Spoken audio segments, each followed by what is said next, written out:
Yeah, good morning, though. It's Uncle Lou here, though. Yeah, that's right. It's me. Uncle Lou, I'm live for you on LouTube today. Hey, hey, hey, hey. Thanks for watching. Yeah, I really appreciate it also. And two additions to that as well. Hey, welcome to the morning show. I'm your humble host, Uncle Lou. Yeah, that's right. It's me, Uncle Lou. How was your weekend? For a lot of you, it's still the weekend. Today, of course, is a holiday, MLK Day, so happy MLK Day. Most of you are probably off work or school or whatever the case today. Not your humble host, Uncle Lou, though.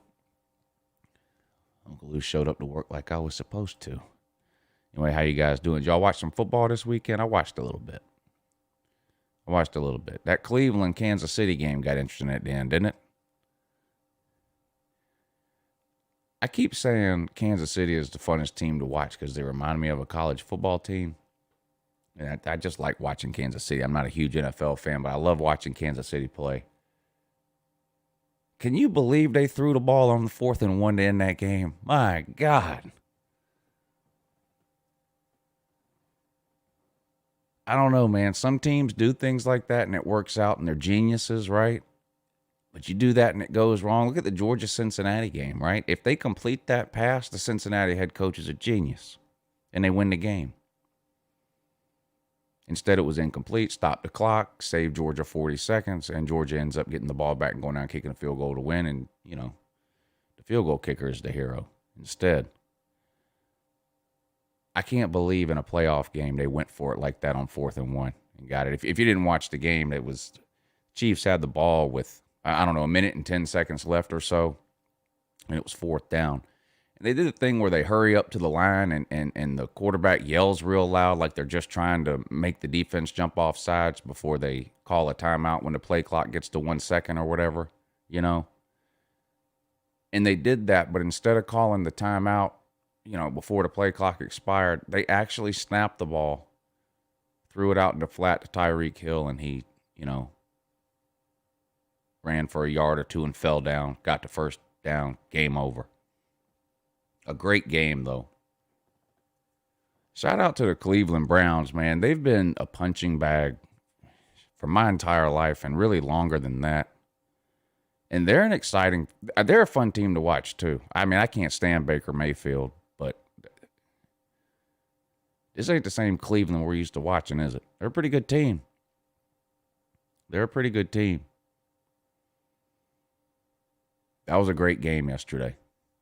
Hope Patrick Mahomes is okay. That'll really take a lot of wind out of the sails of this AFC title game if Mahomes can't play. I guess he got a concussion or might have got a concussion in the second half of that game.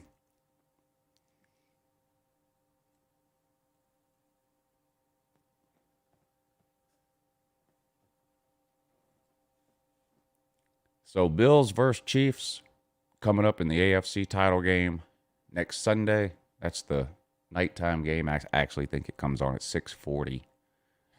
And BUCS and Packers. Aaron Rodgers versus Tom Brady in the 3 o'clock game. The NFC. NFC title game. I still think we're going to see the Packers and the Chiefs. But the Bills are a hell of a team. And if for some reason Mahomes can't play, you have to like the Bills' chances. Don't you? Yeah, you do.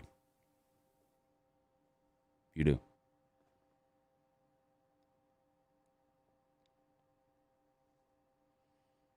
I guess it helps if I call into the phone system. Studio's host and call screener line. Yeah. Please enter your show number. There you go. Enter your 6-digit PIN. There you go. Welcome, host. You are now in the host room and can manage your callers from the call-in studio web interface. Traffic report coming up this morning with our boy TikTok Chess Hall and fake. I don't know if we'll have. I guess we'll have fake news today. I'm leaving it up to Scott in the off season when he wants to do it or not. With no college football going on, could be some Mondays where he doesn't do it. So I don't know. I'm not sure if he's calling in this morning or not. But I know our boy TikTok Chess Hall will be calling in a little bit. So anyway, we'll get to that. So that was really it for the sports this weekend, the divisional rounds of the NFL playoffs. So again, congratulations, Bills, Chiefs, Packers, BUCS. And I guess that was Drew Brees' last game, huh? He's supposed to be retiring at the end of this year. Scott says, yes, fake news will be coming up. That's great news, Scott. Great news.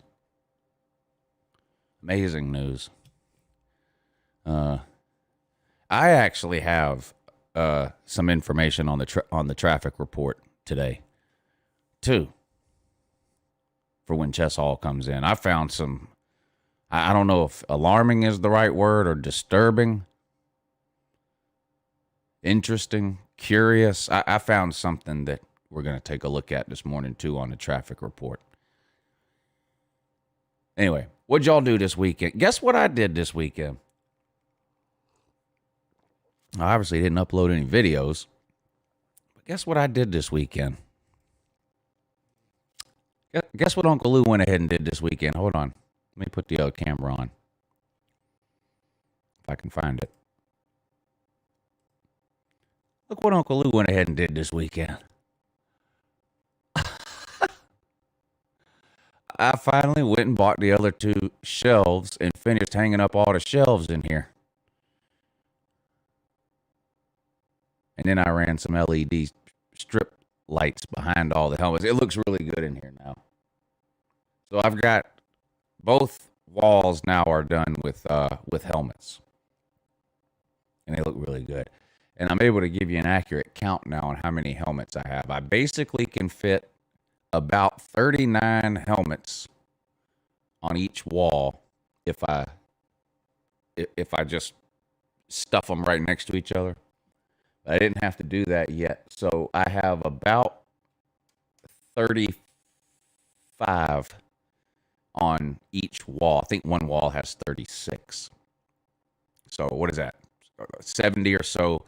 So 70 or so helmets. Now that's different teams. I have another 10 helmets that are alternate helmets. So, like, I have 2 Georgia helmets. I'll only put one up on the shelf. I have 2 Miami helmets. I'll only put one up on the shelf. I do something different with the alternate ones that I have. You know, I have a red Georgia helmet and a black one. I think I have 2 Miami helmets. I think I got 2 West Virginia helmets. Somehow, for some reason, I have 2 Vanderbilt helmets. And then I have like another 8 or 9 Ivy League helmets that I got to find something to do with. I didn't put them up on the shelves because they didn't look right because they're not in boxes, because those things are hard to find. They're not in boxes. So I got to find something else to do with those.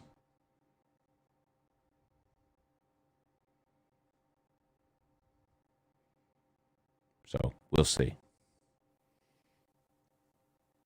We'll see. Is the sound messing up again? You know, I think I finally figured out what's causing that, but I don't know how to fix it. Hold on. I mean, I know how to fix it, but I have to just turn something off. Hold on a second.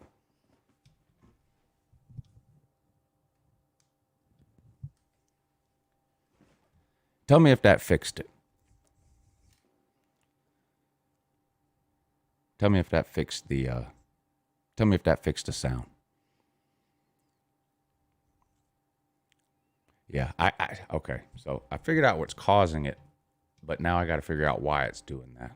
I won't bore you with what it is. I'll have to figure that out.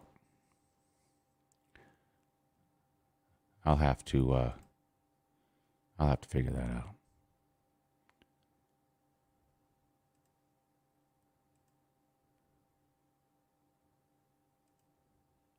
What is this? Yeah, all right. Let me know if for some reason it starts happening again, but it shouldn't happen again now the rest of the show.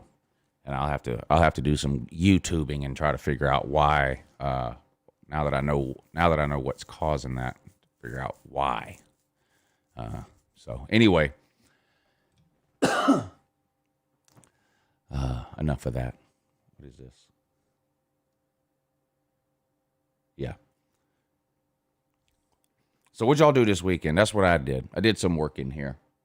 I didn't upload any videos, but I spent a lot of time out here. Got it cleaned up out here. Finished hanging up the shelves for the helmets back there.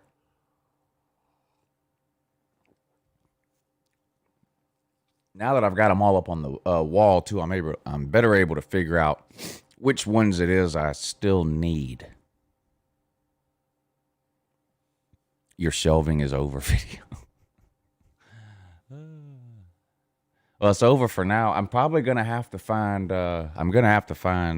Another row somewhere to do. So we'll see how that goes.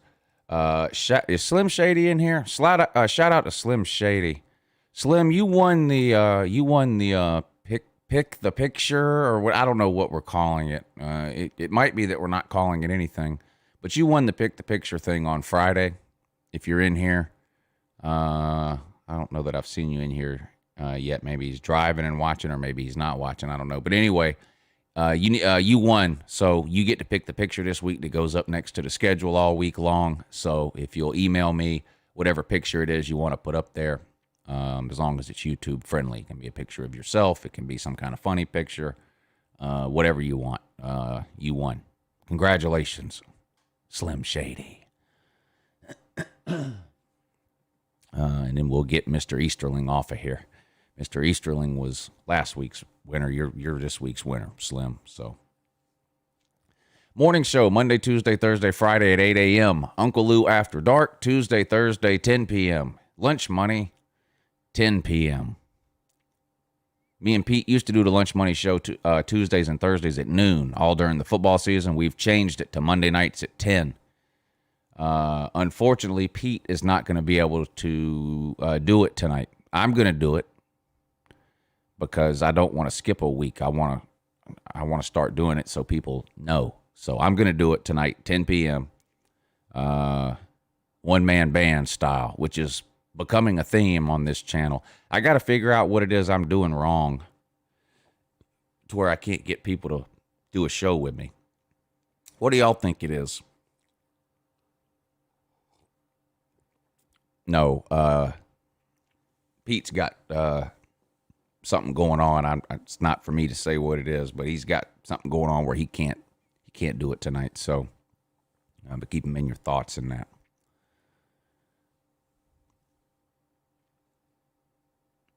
Not enough cow. Well, I can fix that. Not enough cowbell. No one will do a show with me because there's not enough cowbell.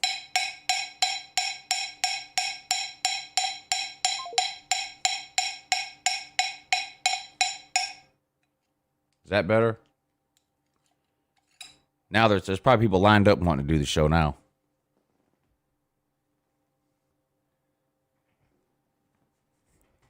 Nothing's going right today. Now the phone system's off again. Thank you for calling Collins. Yeah, thanks. Accept me. Quit Enter your up, 6-digit PIN. Quit disconnecting, though. Welcome, host. Yeah. You are now in the host room and can manage your callers from the Collins Studio web interface. Yeah, I know. Thank you. Thanks. Accept me. Thanks. Accept me. Anyway, call it. Whoever's calling in, call in. So Scott or Chess or whoever wants to go first, call in. We got traffic report and fake news coming up, and we'll see what else we can do. I have a mic I can talk to you from my headphones right now. Wouldn't that be something?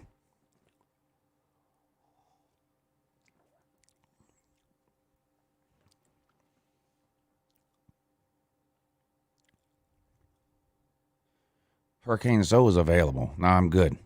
I'm good.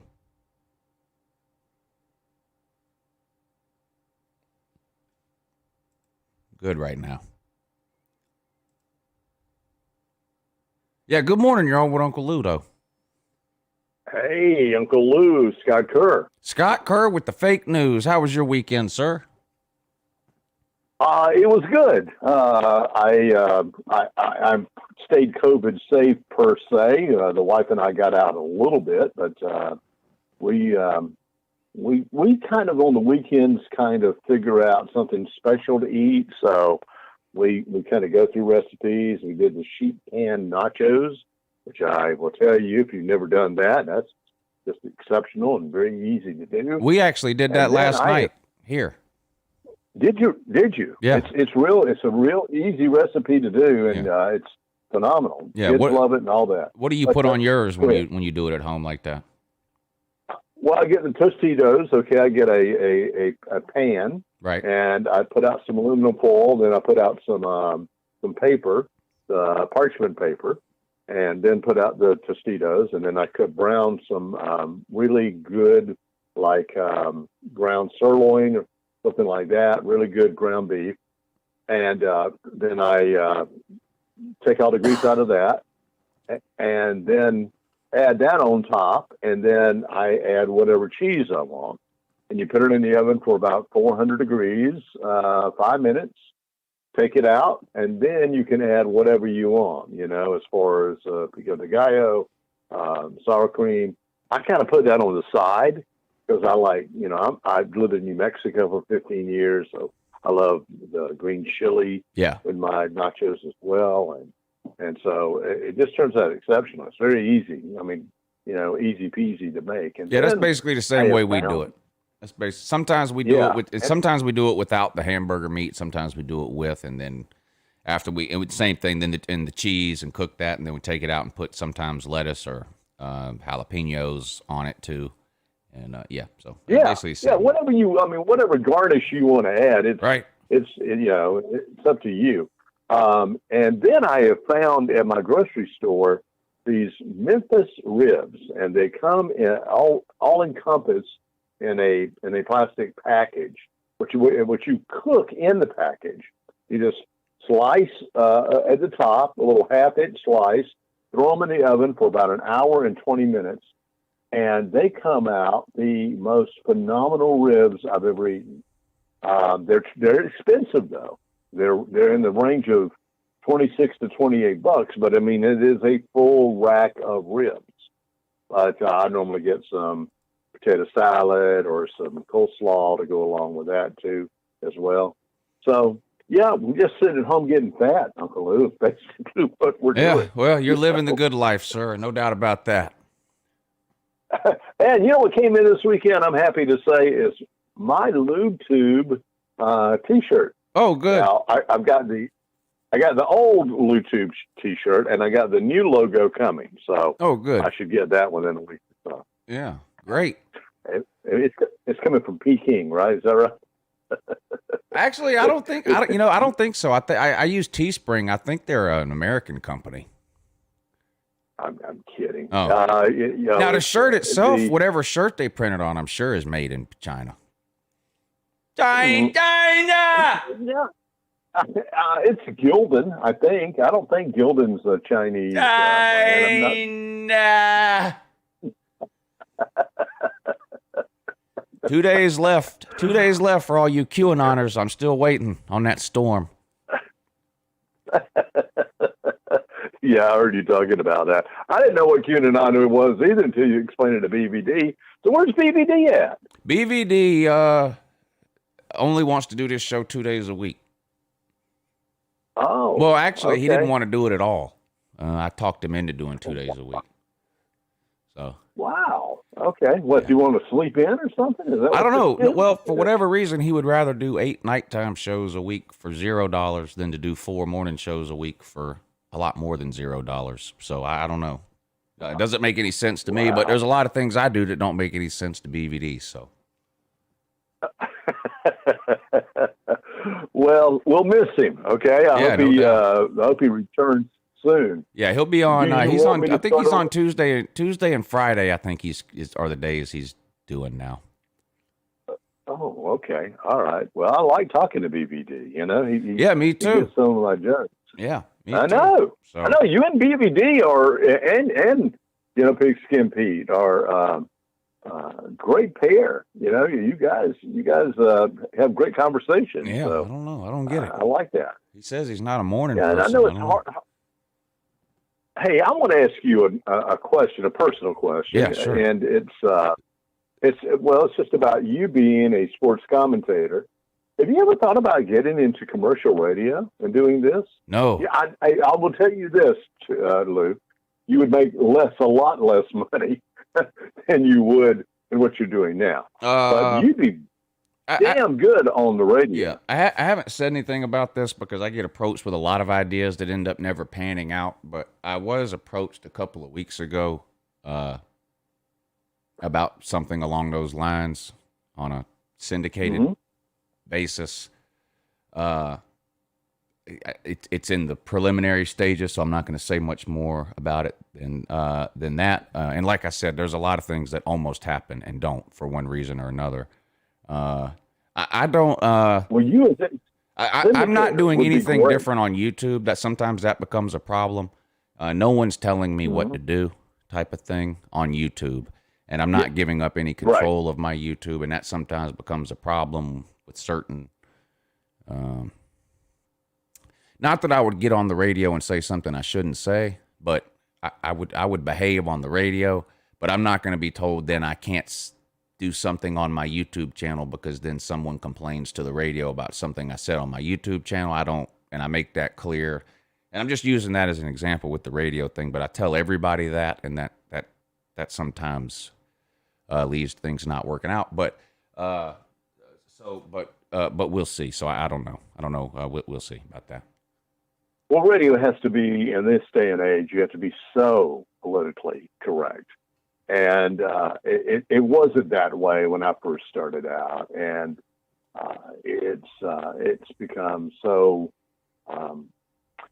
well, radio was supposed to be a mom and pop type business. And now it's become a corporate business. And that's the problem with the industry today. But neither here nor there.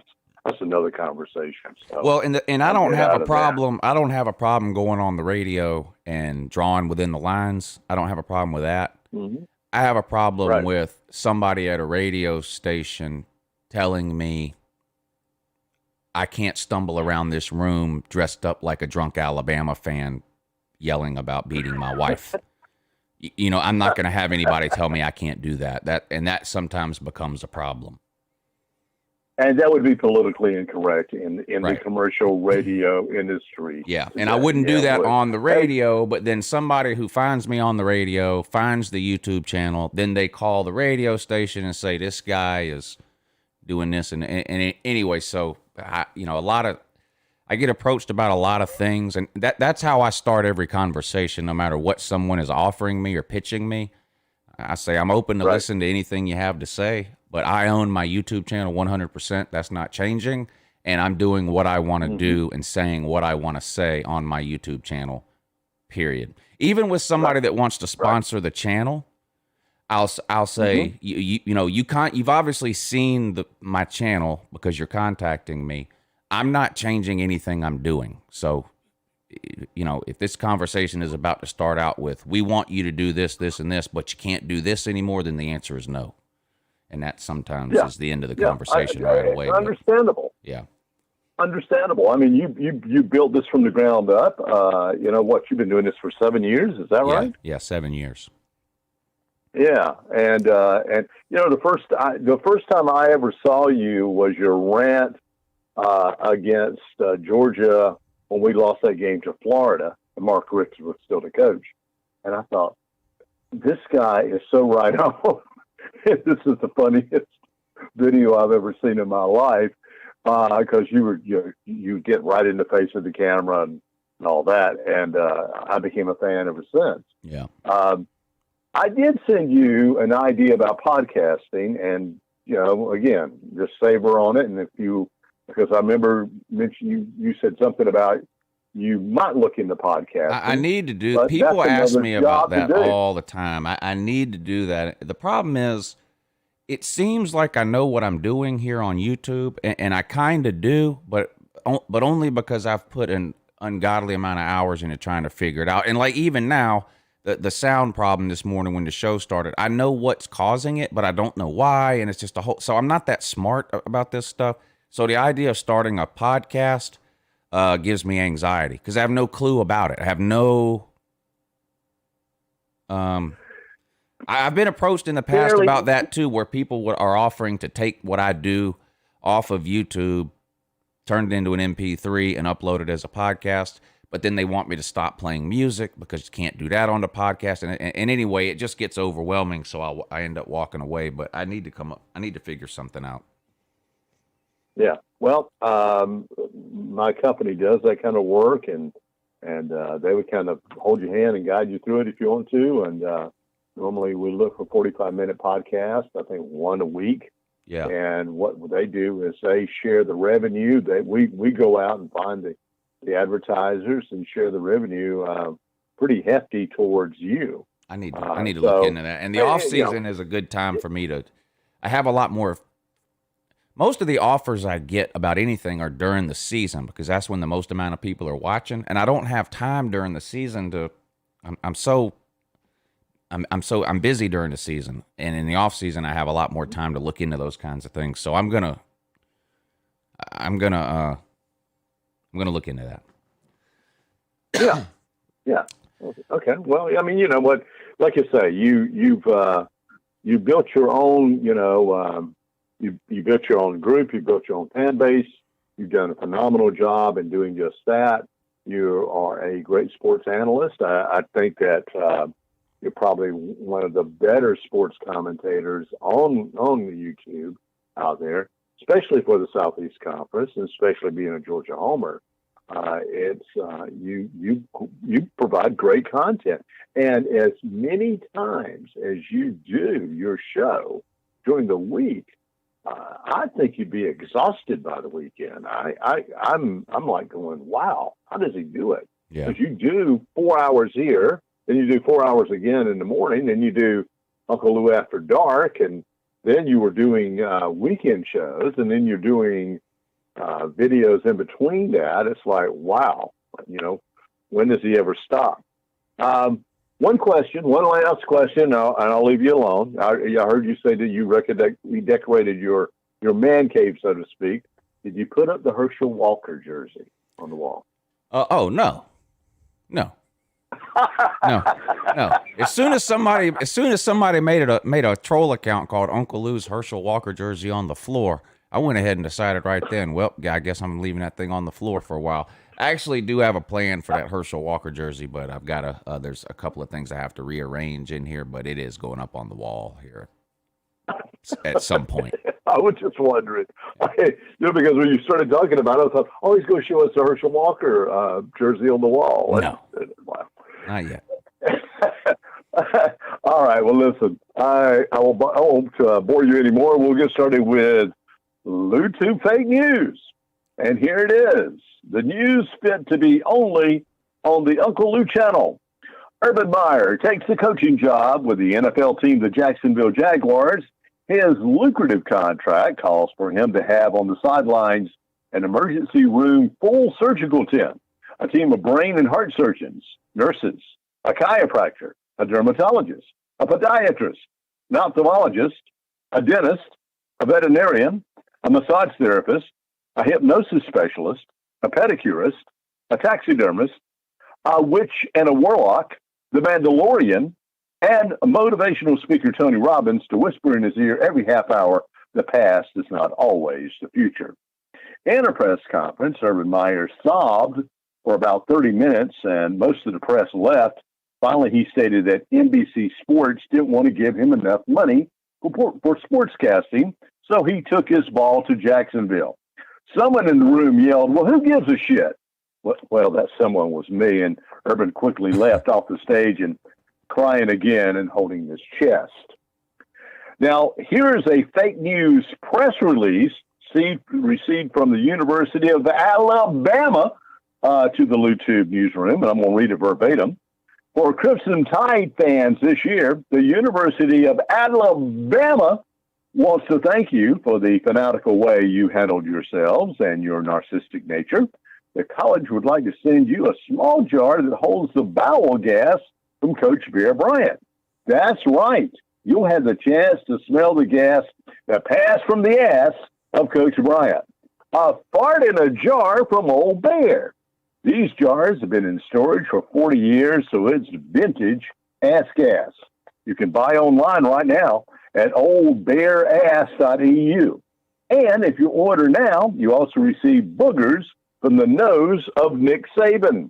A booger from the nose of Nick Saban in a jar for every year Saban has won a national championship with the Tide. That's 7 jars of boogers for your mantelpiece. Life is like a box of chocolates, and little jars are made to put old farts and boogers in, to smell and possibly eat. So get yours today for 6 easy payments of $5.99 per month for 6 months. oldbearass.eu. That's oldbearass.eu. Boogers and farts are limited, so order now. Well, the science department at the University of Georgia has just invented and patented the instant transfer portal machine. Now, college players can instantly transfer from one college to another in a split second. The machine now is a prototype, and in their first attempt, the person was transferred to the school as a glob of blood and goo. Other attempts have some missing arms, ears, and kidneys. The University of Georgia promises to work out all the kinks and fix the dilithium crystals before the beginning of the 2021 season. Scotty McFugnut, one of the engineers, is supposedly working 24/7 on the technology. Players will soon be able to get off the lawn of one college and be sent to another with or without their eyes. Since Auburn has picked up Mike Bobo as their offensive coordinator and former Vanderbilt coach Derek Mason as their defensive coordinator, there has been some jabber-jawing going on among players and staff. Some believe Bobo is a spy and a plant for the University of Georgia, since Bobo spent 22 years of his life as a player and assistant coach with the Dogs. Bobo said that the thought is ludicrous while asking Kirby Smart to hang on the phone for a minute. My heart is with the War Tiger, and I will fly like a hawk to make this program successful. Mike also introduced his new dog he just rescued from a junkyard named Harry, which he told reporters he hasn't had his shots yet, so you need to watch out for this one mean-ass junkyard dog. Reporters left promptly.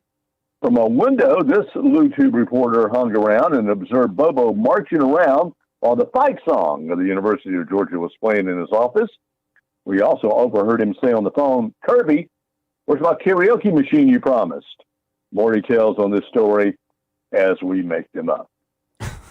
Jim Harbaugh was offered an extension onto his contract from the University of Michigan. This reporter is stunned as many that the athletic director's office of Michigan are so lazy that they decided to extend Harbaugh more time for mediocrity. I don't know why everyone is so upset about us being lazy about our decision. An anonymous officer of the Michigan sports office stated, "We didn't do anything."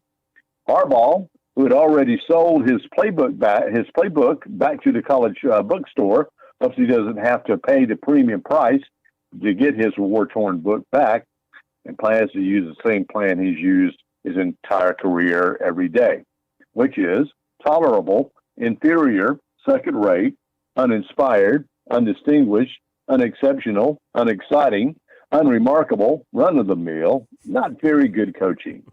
Michigan is even thinking of changing the famous logo brand from the Wolverines to the Michigan Pomeranians. We're going to throw at our opponents lots of dog hair and fleas.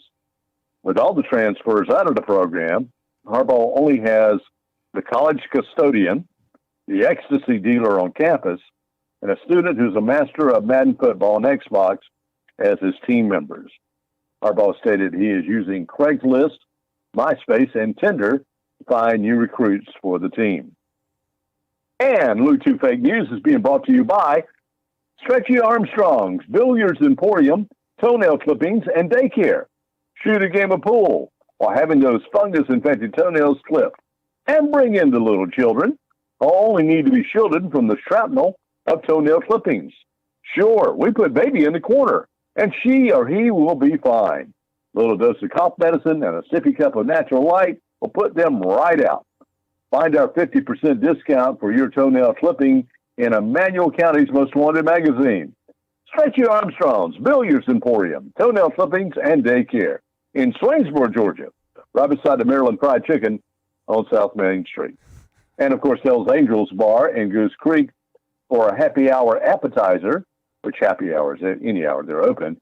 Chef Dick Wrench outdoes himself with mashed spam dip with white bread presented in a used ashtray. It is to die for. Literally, it might kill you. Never mind the smell of old cigarette butts and turpentine. Hell's Angels Bar, right before Stumpy's Firecracker Stand on Highway 78 in Goose Creek. And that's the fake news for the week, only on the YouTube channel. Your newsman born from the Ohlippi River bottomland, Scott Kerr reporting. A couple of things.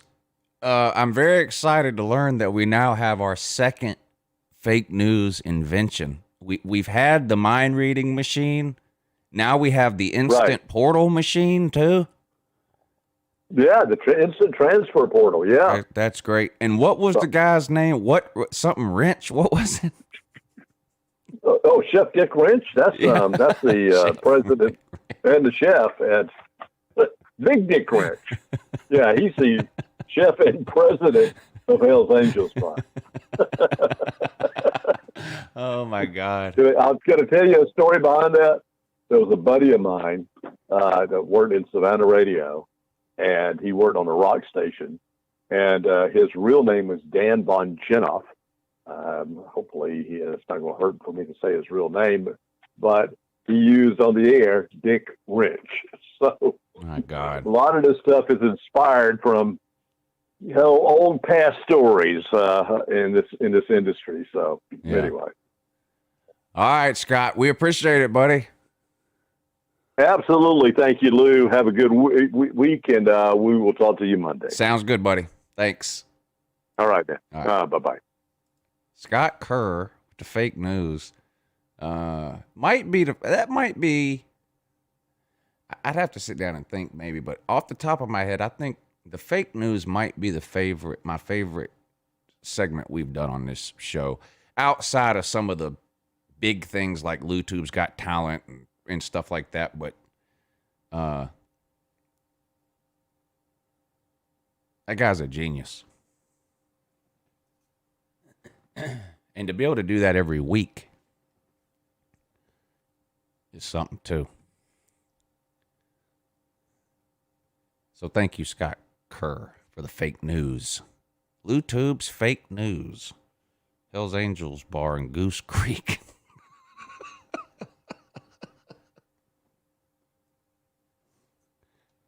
Chef Dick Wrench.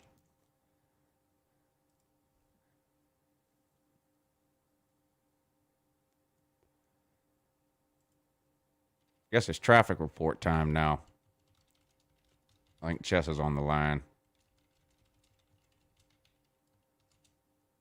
sure you're all excited. Try to contain your excitement if you can. And let's welcome to the show TikTok Chess Hall with this week's traffic report. Good morning, Chess. Good morning, UncleLou. How are you today, sir? Yeah, I'm great. Now, with it being MLK Day, are you off work today? No, I'm here bright and early. Oh, okay, good. You out of school today? No, I did not. I graduated in 2014. I'm saying, you're out of school today? Oh, yeah, pretty much, yes. Yeah. I'm out of school. Yeah, good. Now, I happen to have spent an unusual amount of time on some live streams this weekend. So I'm aware of some situations. But of course, this isn't my job, it's yours. So let's go ahead and jump right into the traffic report. And if I feel like there's some other things we need to talk about, then we'll go ahead and do that. Does that sound good? Yeah. All right. Yes, sir. Sure does. All right, go ahead, Chess. So I found out this weekend that that our old buddy 8 Camel Toes is not only a alcoholic, he's also a racist. Uh-oh. You know, he's married to a black woman. Well, what happened? Well, he was talking about as a specific other YouTuber that is black, aka JP of the New Orleans Saints, and proceeded to say the N-word more than 18 times. I've counted on live stream. 8 Camel Toe said 18. What? Said the N-word 18 times. Yes, the hard R 18 times. Wow. More than 18 actually. I stopped counting 18 because I was like, wow, it was a train wreck. It was insane. Now he's I don't know if exhibited this type of behavior in the past, has he not? Yes, but this is the worst. This is worse than it was last time. Right. And oh man, it was bad. But enough about camel toes. Well, no, that's So not enough yet. Okay. So now he tried to provide a definition for that word that had nothing to do with race or skin color. Did you hear about this? Yes, he said that. Well, I'm not going to say the word. Of course, I'm not going to say it. He said that JP was acting inwardish. Right. And he compared it to saying, I forgot how he quoted it.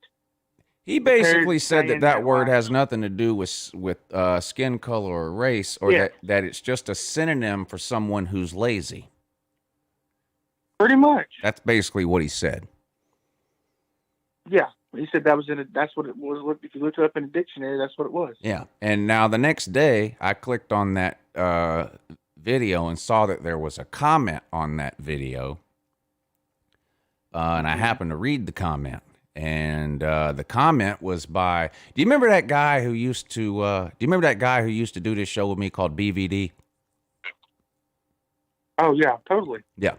Now, there was a comment on there by him correcting 8 camel toes, where BVD said, I actually looked up the definition of that word according to Merriam-Webster or something, and it didn't say anything at all about being lazy like you said it did, so apparently you were wrong. Now, how do you think 8 camel toes took being told he was wrong by our boy, Big Vol Daddy? You can probably expect an hour live stream and tell him how he's a legend. Apparently, he has an IQ of, 4.6, something like that. Amazing IQ. He's a genius, you know that, right? I mean, yeah, he basically replied to BVD's comment and told him he was an idiot or something, and you know. Same song and dance. Same song and dance with this guy. 8 camel toes. It's like going to the circus and seeing the same clown every day, pretty much. He doesn't do new tricks. He always does old tricks. Now, Haas has an interesting question here. He wants to know if that 8 camel toes stream where he said the N-word a bunch of times was Babe approved. Oh, of course it was, because she's also a racist. Right. Amazing. Yes, sir. I have some Salida news. Would you like to hear it? Oh, Salida news, yes. What's going on in the wonderful world of? I actually have some Salida news too, but you go ahead first. I talked to Salida on a live stream. In fact, I talked to him on Celine Driver's live stream.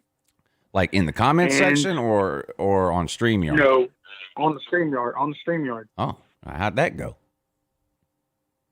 We reconciled and we're good now. We're bygones be bygones. He put it as I forgive you, which I was kind of taken back, like you forgive me. Well, what'd you do that you needed to be forgiven? I don't know what I did. Oh. I don't know what I did. I just went along with it. And he gave me this big spiel of how he does what he wants to do. I didn't ask about the Slob Olympics. I should have. Yeah. I'll note that down. Yeah, that's a giant fail. Yes, I should have done that. Yeah. And now, said, go ahead. Go ahead. No, you go ahead. He just said that he something about he doesn't ask for money. He's done it in the past, and that he's not like that anymore. And I just agreed and shook my head. He's not like what anymore? And then not like an e-beggar like he used to. You remember how I used to e-beg pretty much? Like, hey, donate to my channel. You get this, and that. Like, join my join, pretty much. You know what I mean? I seems like I recall something along those lines. Yeah. Yeah, and then he joined my stream Saturday night, and we talked again. And he tried to give me advice on YouTube. Now, Would you like? I wish I would have been notified of that. I should have texted you, but I did not. Should have. He gave me some advice. Told me that the sky is the limit for my channel. Is that right?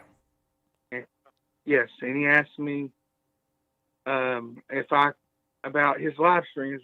Like he said that he needs that magical moment, the spark, for his channel to take off.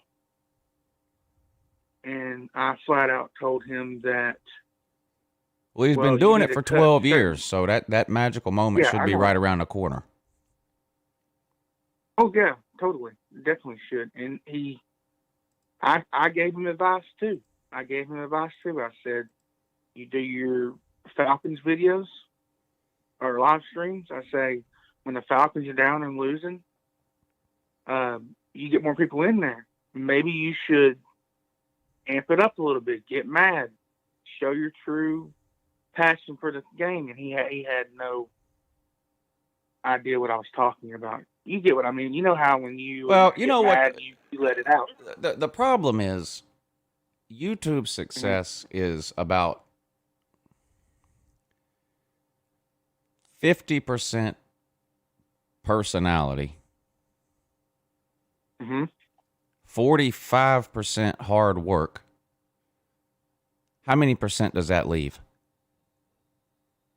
left? I'm not sure. 50% personality, 45% hard work. How much percent does that leave left? I'm not good at math, Lou. You have to help me out here. Lifeline. 50 and 45. 50, 45. I don't know. 90%? I don't know. What grade did you drop out in? I didn't drop out. I graduated high school. There's no way you graduated high school if you don't know what 50 plus 45 is. I did graduate. I have my diploma beside my bed. Well, we're going to sit here until you tell us what 50 plus 45 is. 50 plus 45. All right. I got you.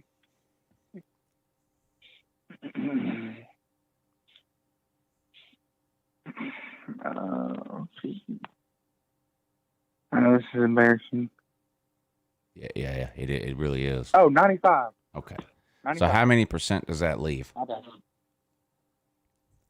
5%. Okay. And 5% what you actually do or talk about. So 50% personality, 45% hard work, 5% what you actually do or say or talk about on YouTube. So let's look at which of those three things he can improve on. Which of those three things could he improve on? I would say personality. No, you can't. He's 50 years old. You think he's 50 years old and no, you can't change it. People are either interested or entertained or whatever by you, or they're not. I mean, there's nothing he can do about that. So what about the hard work part? Is there anything he can do about that? That's 45%. That's 45% of the battle. Anything he can do about that? Oh yeah, he definitely could. And 5% what he talks about. Is there anything he can do about that? Oh yeah, he has a lot of room to grow. Right. Those two things he definitely needs to work on. All right, that's what he should focus on. But the problem is going to be that 50% personality. Yeah, his personality is not. It's kind of like a bowl of ice cream. You know what I mean? Kind of vanilla, I think. He tries to be funny when it's really not funny. You know what I mean? I mean, people just don't like him. I understand that. But, you can't change. I mean, you can try to change people's minds, but, what can you do? I mean, I work harder, try to be a better person, do better, make your stuff entertaining, change up your formats. You know what I mean? I tried to help him. I tried to tell him that doing play-by-play is not really going to help your channel out. It's boring. Here's the thing. Have you seen him do play-by-play? Yes, it's boring. Is it any good? No. Right. It's boring, and he's not any good at it. Exactly. Now, and that's not an end. I don't do play-by-play. You know why? Because it's boring. Because I'm not any good at it. I'm not any good at it. I don't do it either. I'm terrible at it. Sleeta's problem is that he looks around at what someone else is doing and is working. In this case, Bad Dog. We all know, about this time last year, last off season, well, really last spring, is when he got, he stepped in it with the whole Bad Dog thing. Yes. He couldn't understand why people were watching Bad Dog do play-by-play of Korean baseball. I'm talking about tens of thousands of people.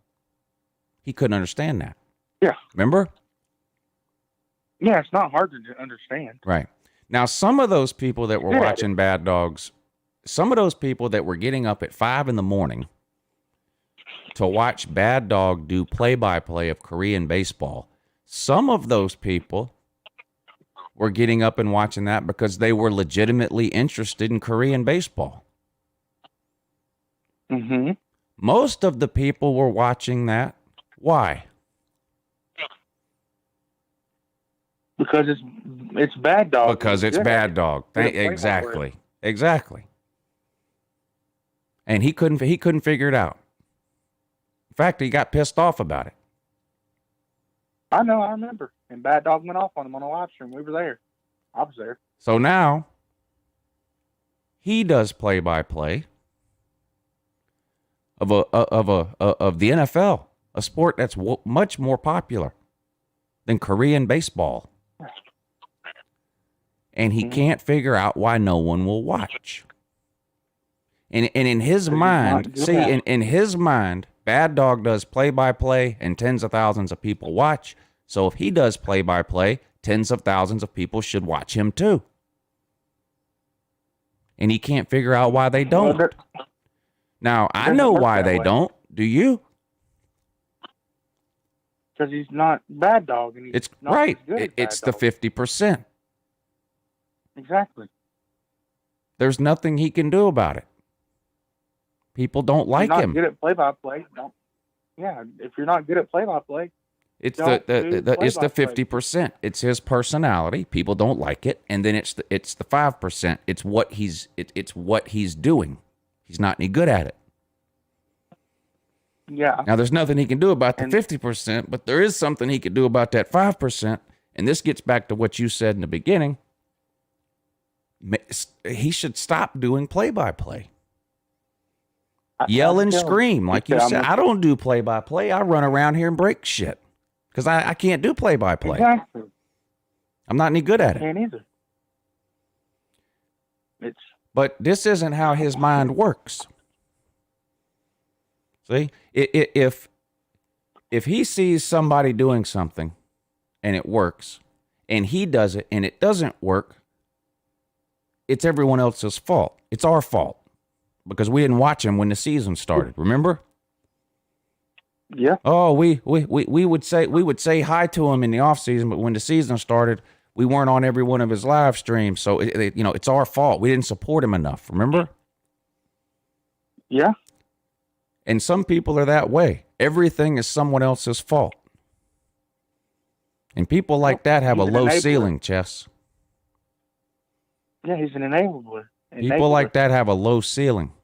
Everything is someone. Yeah. When something doesn't go right, or when something's not working, instead of looking inward to solve the problem, they look outward. It's a character flaw. He's got to change that. I don't know if he can. He can't. He can't change that 50%. He's 50 years old. It's too far gone. Right.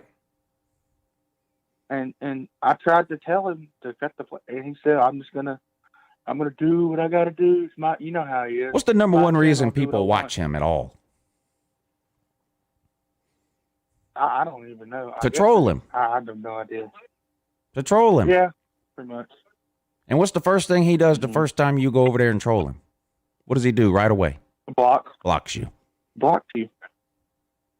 So the one thing he does, the one thing that he does that attracts people, he does everything he can to run those people away. And then he wonders why he's wondering why when he streams an NHL hockey game filled with a bunch of players whose names he can't pronounce, he's wondering why no one will watch. It's not fair in his mind. Mm-hmm. Bad Dog streams Korean baseball and 10,000 people watch at 5 a.m. How come when I stream the Calgary Flames versus the Dallas Stars, there's only 4 people watching? Well, it's because we don't support him. That, according to him. Instead of looking inward, he looks outward. You see, Chess. I mean, yeah. You see, life, Chess, is 10% what people do to you and 90% how you react to it. It's 10% what happens to you and 90% how you react to what happens to you. But he's got it flipped around. He blames all his problems on, quote unquote, what happens to him. It's everyone else's fault. I'm about to tell you this. I gave the guy the benefit of the doubt, had him on the morning show a bunch of times last summer when he was pretending like he was going to get serious with YouTube and he wanted to turn it around and he was going to do this and he was going to do that and yada, yada, yada. And the first chance he got, he took a giant shit on everybody that was trying to help him. And that was it for me. So I don't have any use for him at all. None. Yeah, I guess I'm a sucker for second chances.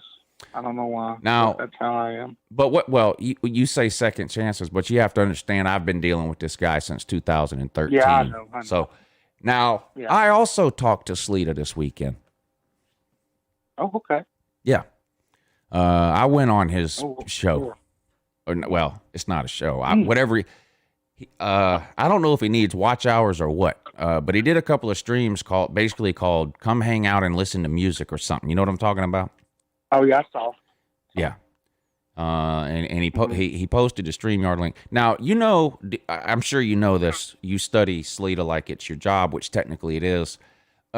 He gets very excited when there are females in his comment section. Have you noticed this? Oh, God. Yes. Yeah. He gets very excited. Invites them in 1,000 times. Yeah. Come into the stream. Come hang out. Come into the stream. Here's the link. He'll post the link 100 times in a row.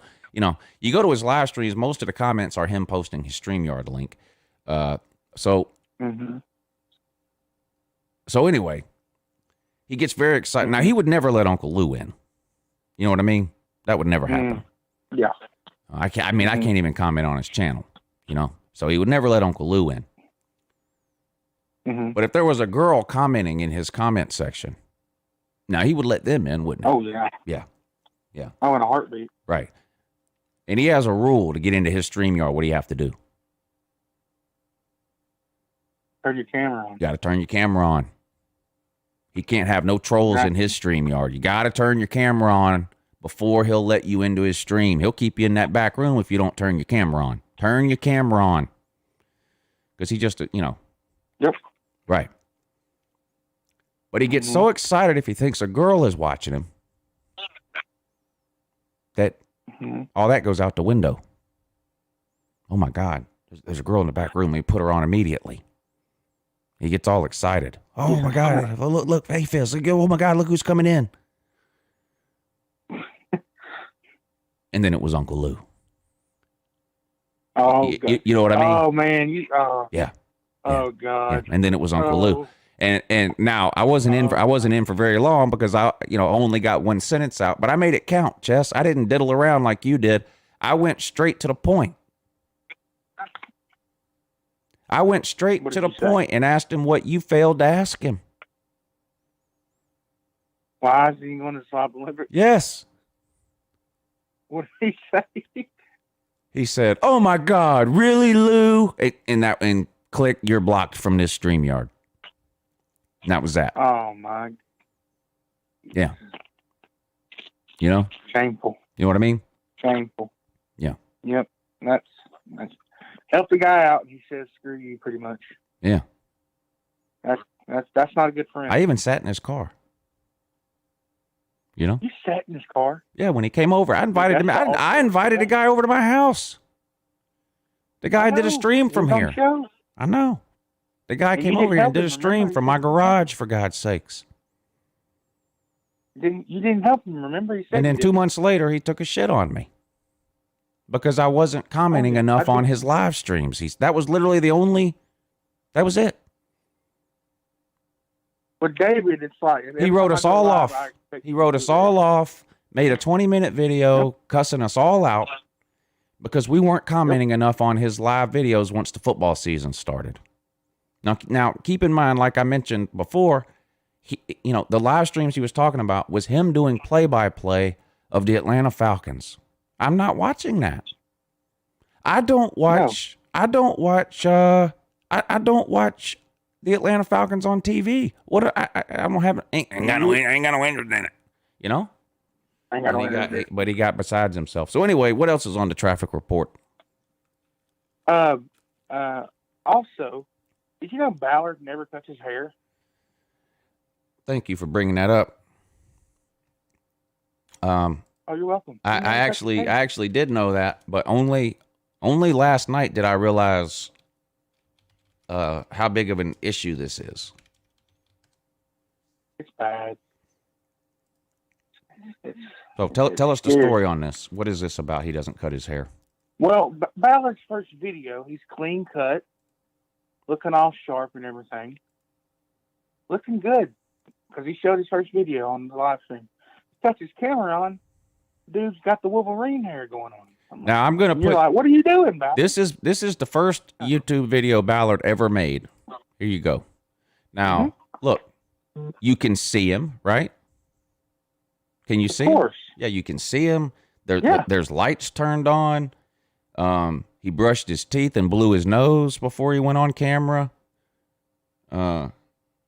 He looks presentable and respectable, right? He looks like he's showing up for a job interview. Look, haircut, clean, nice. I mean, this looks like the next big thing on YouTube, does it not? Yes, sir. I mean, not very many people, and I'm not even kidding around, not very many people figure this out on their first ever YouTube video. Mm-hmm. But this is perfect. I mean, look at him. He's centered. I mean, things that you might not notice. He's centered in the frame, right? His head isn't way over to the left. His head isn't way over to the right. The top of his head isn't cut off. We can't only see from his nose up. He's right in the center of the frame. You can see him. Let's see how it sounds. Host or like a college football analyst, guys like Kerr Street. You can hear him. Perfect. I mean, this is no small accomplishment. It takes some people years to figure out what Ballard has managed to figure out on his first ever video. Yes. I mean, these are big compliments here. He struck gold the first video. He right away, this is someone you can take seriously, when you just, you don't have to, you're like, okay, look at this guy. This guy knows what he's doing. Okay. Yes. Now I want to show you this now in comparison. Okay. Okay. Now this is someone, who's been on YouTube. Hold on. Yeah, there we go. This is someone who's been on YouTube for 13 years. And this is a recent video. He's filming the video in portrait mode, which is a no-no. That's why you have the black bars on the left and the right. You're supposed to turn your phone sideways if you're filming on a phone. Of course. Half the time you can only see from his nose up. We're seeing way more of the roof of his car than we are him. So, and I'm not saying this to make fun of Sleeta, although we could do that too. I'm saying this to say how great it was that on Ballard's first ever video, he had all these things figured out so that people know it's not just an audit. Because some people are probably like, well, that's common sense stuff. You would think so. Mm-hmm. But I just showed you with the Sleeta thing, it's clearly not common sense. Some people never figure this out. Sleeta still hasn't figured this out. Ballard figured this out on the first ever video he ever made. Shout out to you, Ballard. Good job, buddy. Clean cut. Good job. Nice haircut. Center in the frame. Well lit. We can see you. We can hear you. The top of your head's not cut off. Your face isn't cut off from the nose down. You're not all the way on the left side of the screen. You're not on the right. I mean, this guy Ballard figured it out on his first ever video. That's saying something. That's saying something. Now, let's look at him now. Here comes the bad news. Now let's look at him. Oh God. 2 years later. Now, what has happened to this guy? This is the same person we just watched a minute ago. Yeah. What is happening? What has happened, Jess? What do you think has happened? I think he lost his way. I don't know. I think he needs an intervention. I don't know. Looks like he doesn't care. He hasn't had a haircut since that first video, and that was back in 2019. No. I know. We told him this last night. He's filming or streaming whatever this is from a dimly lit closet Or a hotel room. At least comb it. You know what I mean? And I like Ballard. He's one of my favorite people. I love Ballard. I do too. I love Ballard. He's my best friend. This is an intervention. I'm worried about him. Because rarely do you see people regret. Usually if you see somebody regress like he has, it's not good.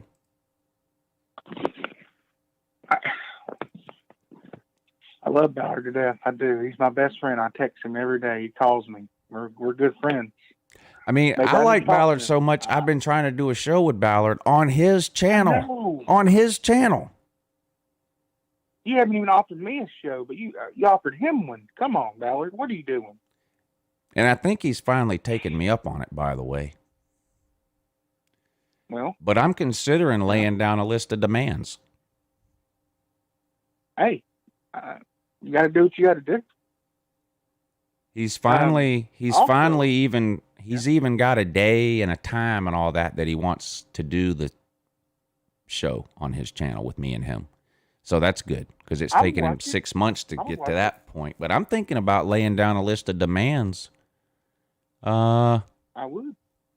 But before I'll come on his show. You gotta put your foot down sometimes, I want some lights. I want some lights. Yeah. Again, exactly. It's not. This isn't anything where he's got to go out and spend any money. We know from past videos that he's capable of filming with the lights on. We've seen him do it. Exactly. We just saw it. Ballard, if you're listening, I had the light problem too, but I fixed it. Trust me. Luke got on my butt about it. Just helping you out, sir. And we care, Ballard. If we didn't care, we wouldn't say a word. Yeah. Is basically what we're saying. You know what I mean? Right. Also, another thing to bring up, you were in that live stream last night with Ballard. Hokey for life. What are you going to bring up and tell people, show people? He said, what did he say? He said he said a word 10,000 times. You know what I'm talking about? Are you talking about, this? Oh, you must be talking about this guy. Yes. Yeah. Now, this is this is a guy what calls himself, what does he call himself? Hokey for life? Hokey, yeah, that's right.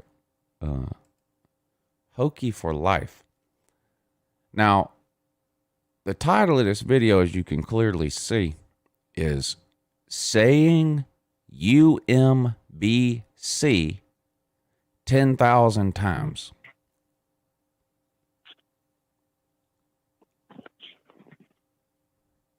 And the video is an hour and 41 minutes long. Wow. So give me a point in this video that I should skip to. Just name a minute between 0 and an hour 41.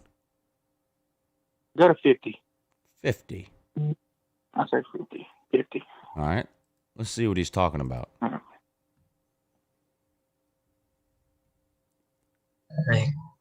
UMBC, UMBC, UMBC, UMBC, UMBC, UMBC, UMBC, UMBC, UMBC.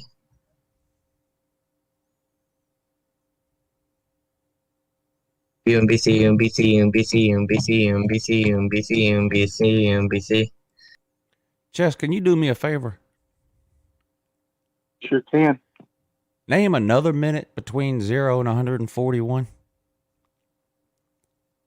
1 hour and 30 minutes. 1 hour and 30 minutes. No way he's still doing that. BC, UMBC. UMBC. Wow. UMBC. Is it UMBC or UMBC? UMBC, UMBC. UMBC, UMBC. UMBC, UMBC, UMBC, UMBC, UMBC, UMBC, UMBC.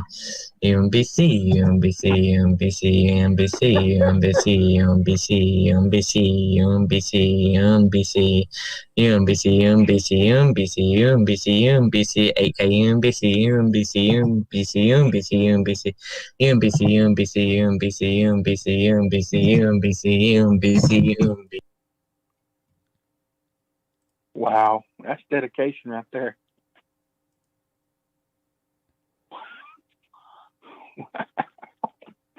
Now, Oh, man. That's alarming. this is information you will only find on the traffic report here on the morning show. This is why I hired you, Chess. And I thank you for that.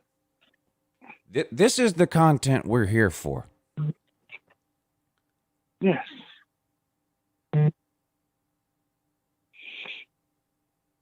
That's dedication. 10,000 times. Whew. I mean, that's How did he something keep there. up with the count? I want to know how he kept up with the count. That's what I want to know. I mean, because I couldn't keep up with that in my head. I'd have lost count already. Didn't he also That's say that? insane. Didn't he also say that a Hokie is an inbred turkey? I think he did.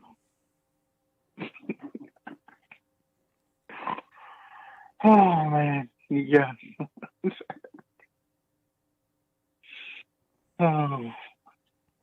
Oh, you guys should have been there last night. It was a good time. Good time, guys. Really good time, actually.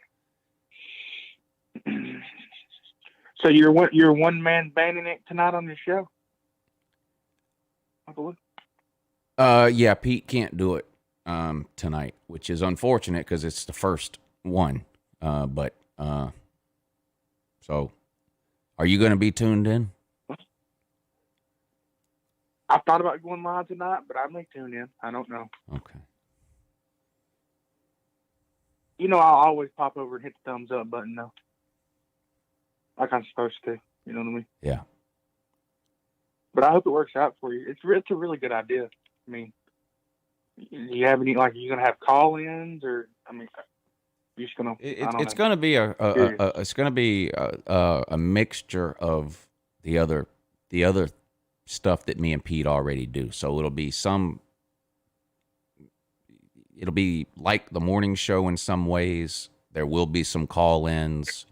There will be some gambling stuff, which is how the show originated. Mm-hmm. So it's going to be, well, like every show I've ever started too, it'll morph and change over time based on what works and what doesn't. It's like a morning show, but at night in a way. Do you know the guy that calls into the night show? What calls himself Edward? He's always one of the first ones to call in. It's like Nate, Edward, Ballard. Yeah. He's going to come on, hopefully once a week, and he's going to trash talk something. Oh. Yeah. Maybe it's a football team. Maybe it's not.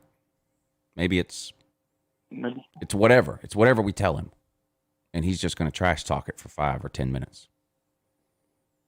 That sounds like a really good idea. Oh, it is a great idea. Believe me, it is a good idea. That'd be hilarious. Yeah. Maybe we can trash McDonald's about having to pull up. Yeah. Wait on your food. Yeah, so all kinds of, all types of amazing things like that.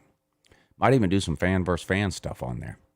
Because I was never really able to fit that into the call-in show. I tried, and it didn't work for a variety of reasons, and then I ended up with sort of the same people doing it every time, and it got so bad one time. Do y'all remember this? It got so bad on the fan versus fan that we ended up having 2 people who were fans of the same team trash talking each other. Alabama fans. Yeah, Alabama fans. We had 2 Alabama fans trash talking each other. That's when you know you're like, what are we doing here? Yeah. Yeah, it never really worked like I wanted it to. So, but maybe we can find a way to work to make that work on the Lunch Money Show, Monday nights, 10 p.m. right here on YouTube. Yeah, that's awesome, man. I'm happy for you, man. Maybe hopefully it works out. I'm sure it will. I'm like I like where the channel's going. I like it. All seasons usually suck, but last off season for the morning show was amazing. The contest, that was awesome. So.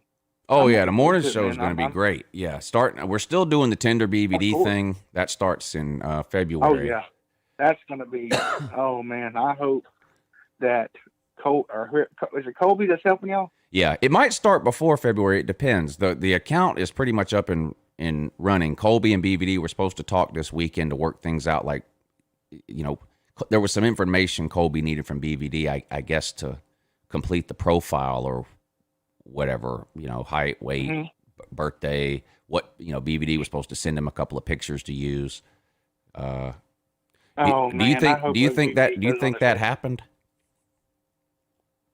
No, I think what happened. Do you think BVD sent him the pictures and do you think they talked this weekend and all that like they were supposed to? Okay, good.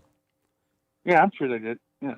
BVD's a reliable person. Yeah, as soon as he gets all that, then Colby's going to turn the account on, and the plan was to let the account run for a couple of weeks before I had Colby on to talk about it. But if there's a lot of nibbles on the BVD bait, then we might start talking about it this week. We'll see. What are you expecting? Man, I cannot wait. What are you expecting on the Tinder BVD? You're experienced in these areas, are you not? Yeah, I was on Tinder this morning, believe it or not. All right, so knowing what you know, and you're pretty much an expert when it comes to this internet dating and app dating and all this kind of stuff. Yeah. What do you think? What are you expecting from Tinder BVD? I think you'll get a lot of bites, but I think there will be a lot of fake ones on there that try to get money out of them, or just want to sell their nude pictures. And I just hope Colby can figure out what's fake and what's not fake and what's real. You know what I mean? Tinder's fun. I hope BVD meets up with somebody. I cannot wait. Oh man, if BVD meets up with somebody and she starts asking him questions that he don't know the answer to, I'm gonna laugh. Oh, I wish we could secretly record it. That'd be the funniest thing ever. Is there any chance BVD might want to buy some naked pictures? I don't know. You'd have to ask BVD that. Maybe ask her tomorrow morning. Okay. All right. Tinder's fun. Tinder's fun, especially if you have the premium version, because you can swipe right as much as you can. Yeah, I'm sending Colby the money so he can pay for whatever version it is he needs to do it in BVD's area too, or something. I don't understand any of it, but it's pretty simple once you hold it. I just have to. BVD's gonna end up with some grandma with her tits down to her knees with no teeth. As long as BVD's happy, though, I'm good. now, what do you think? Do you think? What if there's a legit person that finds BVD's profile? So not a catfish, not somebody that wants money, not somebody looking to sell nude pictures or whatever you're talking about, but a legit person who's on Tinder looking for something. Yeah. Mm-hmm. What are the chances BVD turns that person down? Oh. If I had to put it on a scale, I would put it at, on a scale 1 to 100, I'd put it at 50-50. He may not, and he may do it. You never know. I don't know. Depends on how bad BVD wants a woman in his life, you know? Yeah. Which I honestly don't think he would, because I think BVD wants a girl in his life. You know what I mean? Yeah. Who knows? Hell, BVD may be married by next year because of this Tinder thing. We might help him out. You and Colby might be the saviors. You never know. Right. Which would be hilarious. It'd be a hilarious story. I hope he finds whatever it is he's looking for, whatever that is. Or, I mean, that could happen. Or he meets up with a couple of bottom feeders. You never know. It could go either way, couldn't it? I hope for the best for him. Yeah, I mean, I don't know. I've only met up with like 3 or 4 people from Tinder, and they've been pretty weird. But you know, it is what it is. Now you know how you're on. You know how you're on some of the plus size sites. I need to bring that. Yes. Yeah. Like for big people, are there any specialized sites that would fit BVD? Like you're on a specialized site for big people. Are there any specialized dating site? Like, you know, everyone, like, because of the commercials, we all know about farmersonly.com and all this. Is there any specialized dating site that BVD would fit into? ChristianMingle.com? You think he would do well on Christian Mingle? Hey, you can get him a good Christian woman. There you go. Maybe. Yeah. FarmersOnly.com. I've never been on that, but maybe BVD could work out on there. You never know. I have no idea. I've never been on either one of those ones, believe it or not. Yeah. Because I'm not a farmer. I mean, I'm a Christian, but I'm not. Christian Mingle kind of freaks me out. Plus, they're too expensive. I like the free date naps. They're better. They're free. All right. Seems like there would be more of the. Seems like there would be more of the scams like you were talking about on the free ones, though. Oh, there is tons of them, man. They'll scam you. They'll swipe right on you, start messing with stuff, and they say, "Oh, give me your Snapchat," and then you give them your Snapchat, and then they say, "Hey, you want so and so pictures for this much money?" I'm like, "Why would I spend money on that when I can go on the internet and see it for free?" Right. You know what I mean? Yeah, I do know what you mean. I mean, I'm good. I'm not into that. I'm not 18 anymore. Maybe Ballard needs to get on Tinder. Yeah, I mentioned that. I mentioned that yesterday, but he scoffed at the idea. He scoffed at it? He scoffed at the idea. Yeah. How dare he? I know. He's worried about being a sportscaster. I was a little disappointed myself. Mike Reiser, thank you for hitting the PayPal, sir. He says, joke of the day from Mike Reiser. He says, the wife came home from the gynecologist the other day upset because they said she had to quit using lemon douche. She's been such a sourpuss about it.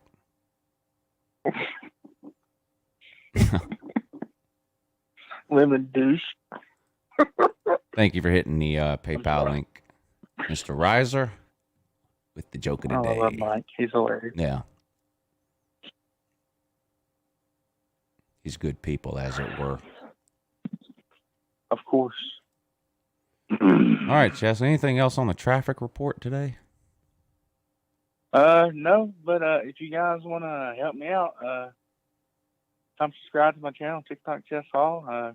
We were at 700 subs, but people unsubscribed. Here, hold on. Before you get into that, I've got I'm gonna go get a refill on my coffee. So that gives you 3 or 4 minutes, and you can tell people where they can find you, when you're coming on, all that kind of stuff, and I'll be right back, and then I'll let you go. All right, man. All right, thanks. So you're welcome, buddy. TikTok Chess Hall. I'm easy to find. I do shows, or not. I do a show on Saturdays with Ballard called the Unprecedented Sports Show. It's 9:00 p.m. Eastern Standard Time. You can find it on my channel some nights and Ballard's on some nights. I do like a little hangout stream every Tuesday and Thursday at 11 p.m. Eastern Standard Time. I do hangouts on Mondays too. I'll be doing a hangout tonight, Monday, around 11:30 or 12. If you guys want to come by and hang out, anybody's welcome. And just subscribe to the channel. We're on the road to 700 subs. And I'd really, really appreciate it if you guys would sub me up. And that's about it. Go Dogs, guys. Wait for Lou to come back. Easton Sears, I can't say your name, says, get this guy off the air. Don't worry, buddy. I'm getting off the air in a minute.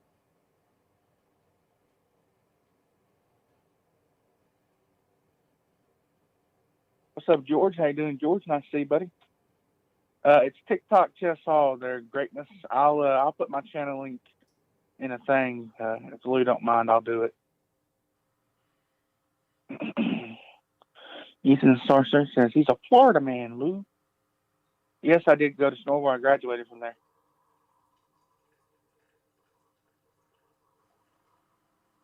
Yes, I did, Jet. We talked about it. Rewind it, buddy. Are you from Rome? Okay, that's less than an hour from me. Nice to meet you, Jim. Who has Georgia played? Well, we played lots of teams. I'm afraid to go outside because everybody's wearing masks, George. Well, George, I don't know what to tell you, buddy.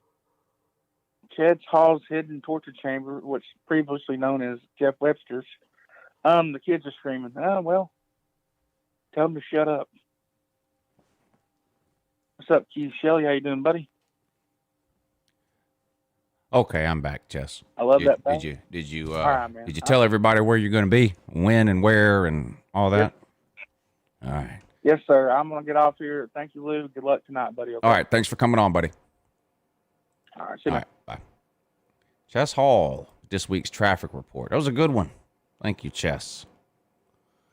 We got to give Chess some credit. We got to give Chess some credit. He's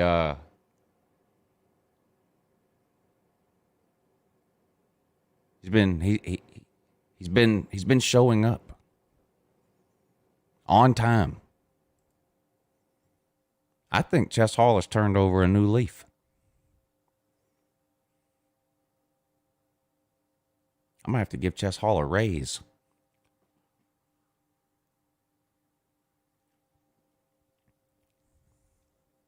Great job today, Chess. Thank you, buddy.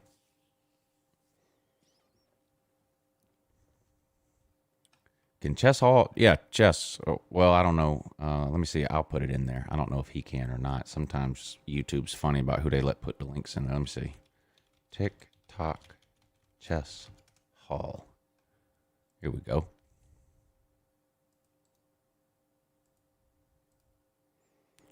Here's a link to TikTok Chess Hall's channel. There you go.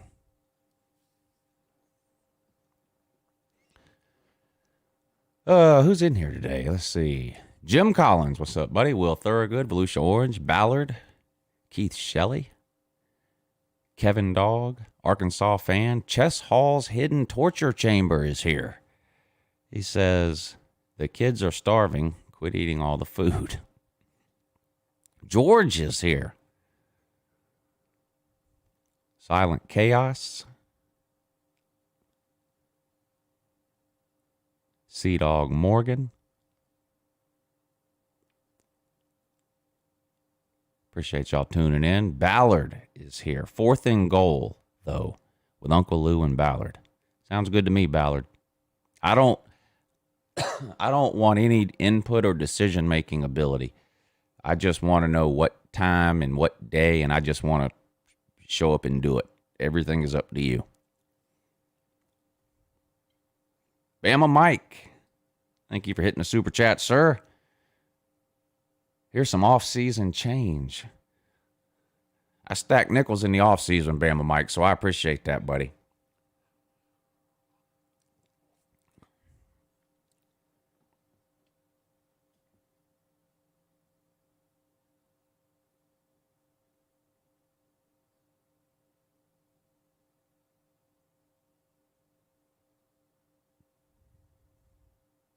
That is Ben Easterling in that picture.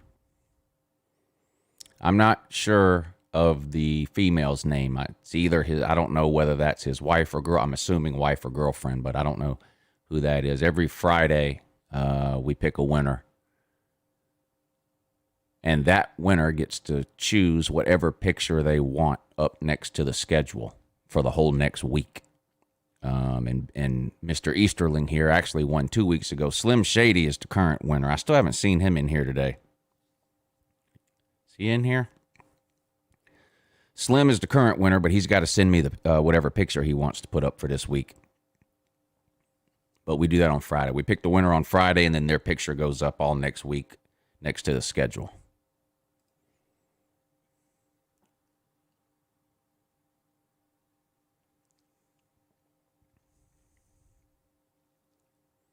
Do you still feel the same way about mobile QBs after Mac Jones and Kyle Trask both had cement feet and were Heisman finalists? Yeah, I still feel the same way.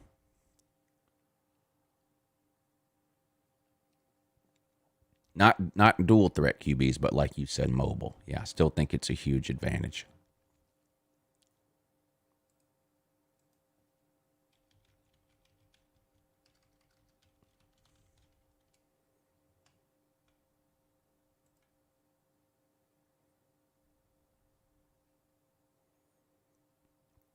It's less important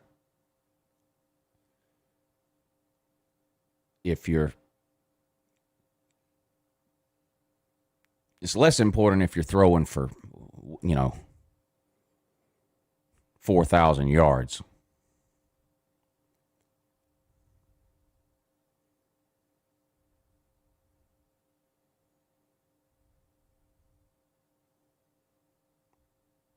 And it's not like Mac Jones couldn't run. I mean, he did run some. He's not Justin Fields or Trevor Lawrence or Joe Burrow, but he could run when he had to. I mean, it's not like he's not, he wasn't having negative yards rushing or anything, But it is less important if you're throwing for 4,000 or 5,000 yards.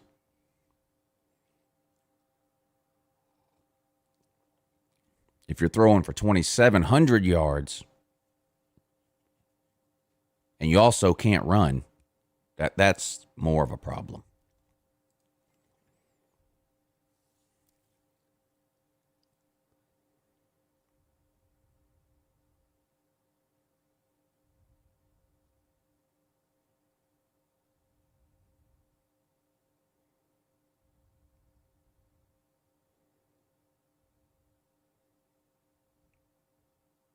Jack Fromm is about to get a Super Bowl ring. I don't know. It depends. If Mahomes can play, I still like the Chiefs in that game, but it'll be a good game.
Oh yeah, Colby, send me the email. Let me know the amount that you need me to send you, and I'll send it to you today. So I'll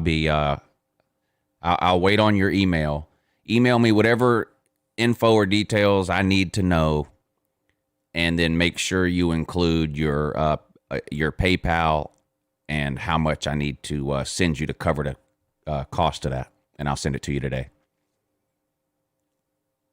Lead feet QBs get all the glory because dual threat ones get hurt. I disagree.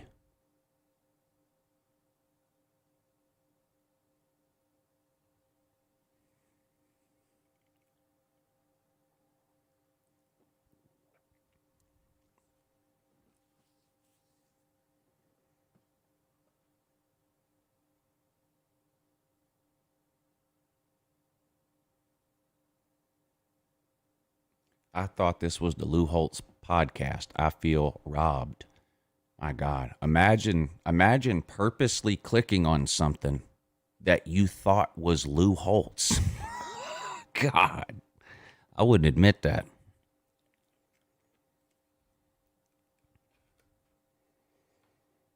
The morning show will never be a call-in show. No. We do have people that call in from time to time, but it's not just an open line call-in show. No. The night show is an open line call-in show, Tuesdays and Thursdays at 10 p.m. UncleLou After Dark. Tuesday and Thursday night, 10 p.m. That's an open line call-in show. The morning show will never be a open line call-in show.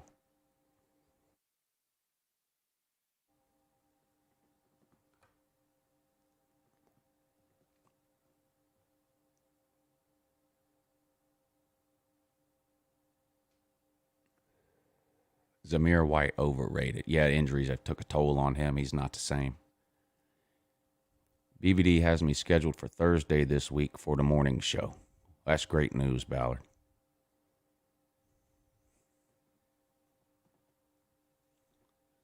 That's great news.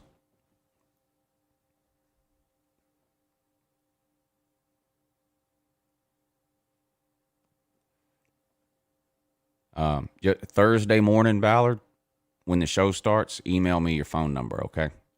Don't email it to me today because I get 500 emails a day, and I'll never find it then on Thursday. Thursday morning when the show starts and you're ready to come on, let me know in the comments section, and then email me your phone number, and we'll put you on.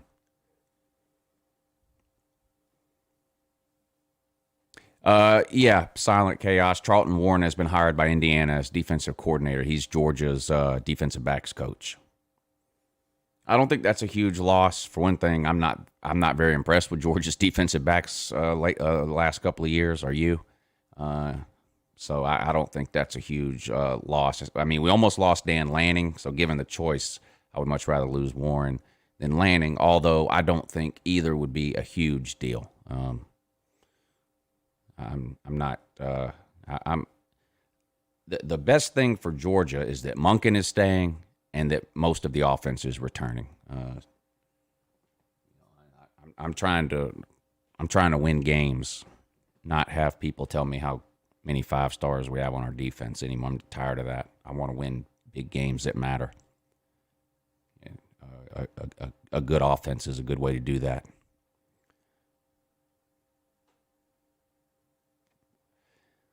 Yeah, Mike, y'all are completely rehauling over there, but man, it doesn't seem like that's the first time that's happened to Alabama, and it never seems to bother them. I mean, maybe the combination of losing all those coaches and losing Mac Jones, Najee Harris, Devontae Smith, and Jalen Waddle will matter, but it's hard to bet against Alabama.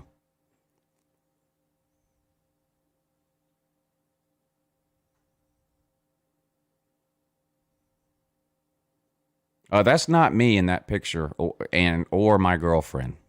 No, I'm not an Ohio State fan, so that's not me. That's Ben Easterling from the comments section.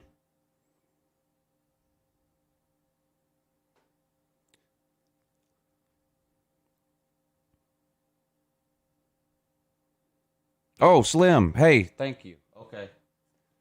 Let me do that now because I don't want to take a chance on forgetting.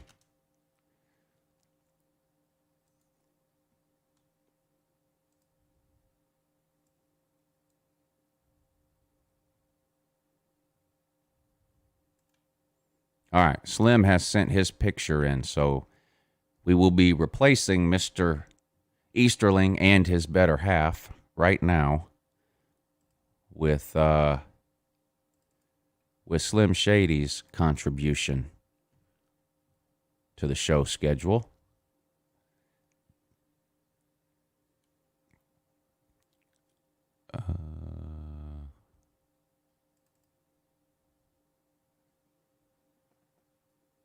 Oh, this is great, Slim.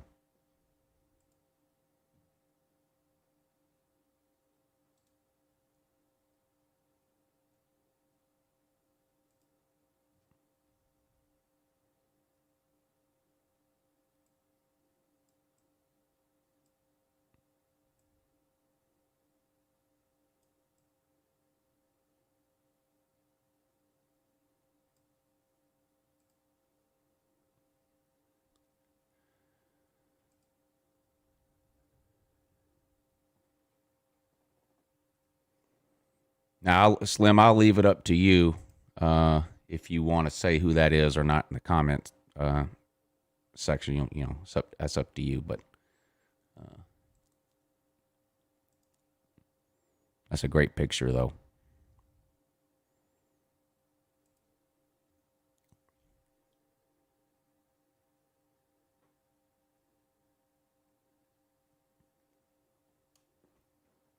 Rack Dog, I was thinking the same thing as you. We're on the same page. I thought Slim might force us to look at a picture of Reek 1219 for a week. So, Slim, this is much easier on the eyes, so thank you.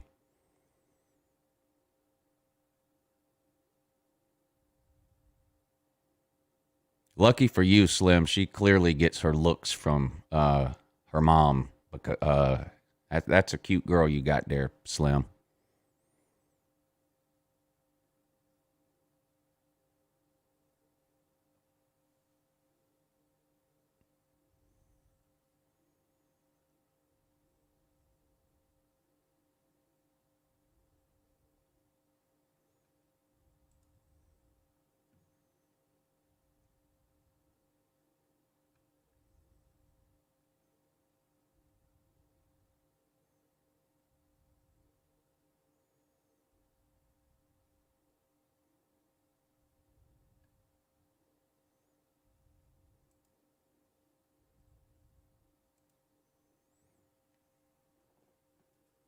George, go post that dumb shit on 4chan or 8chan or wherever you normally hide at. We don't want to see that stupid shit here.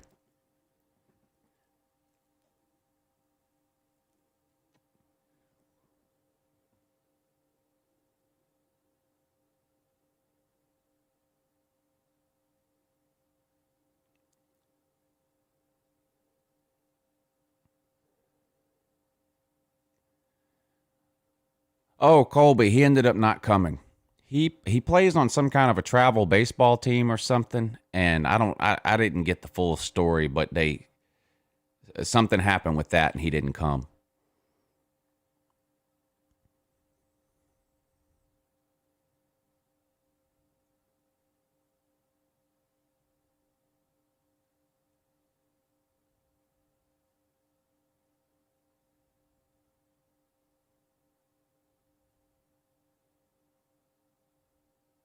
Why does Gambler scream when he whispers? That's a good question.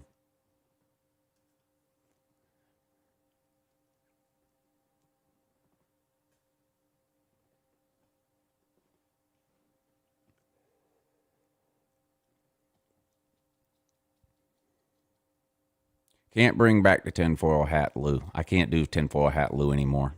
It hurts too many people's feelings.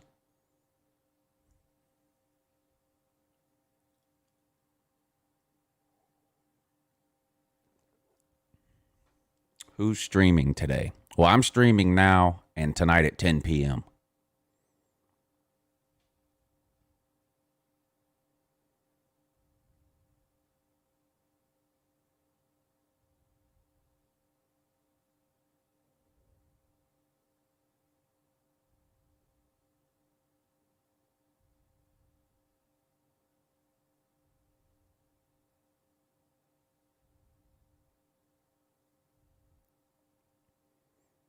I don't think Pete will be on today at noon.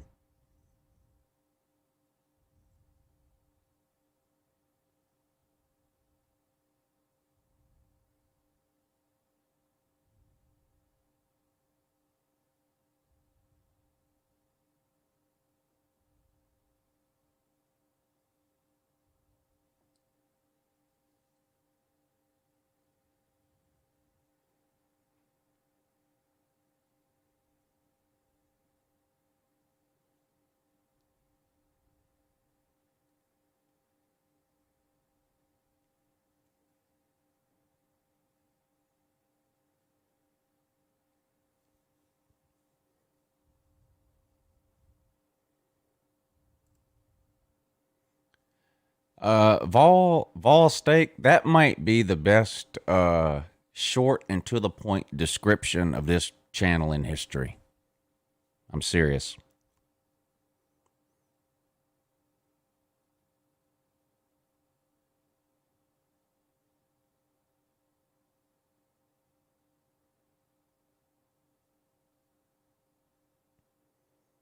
Oh, I definitely think Blaylock will be back this year. Blaylock is really good. Now, when somebody has a knee injury, there's never a guarantee that they get back to what they were before. I mean, it's more likely nowadays than it used to be with advances in surgeries and stuff like that. But he was pretty good in 2019. I mean, he was a freshman, so he had, he was limited in that way, but he has a lot of potential.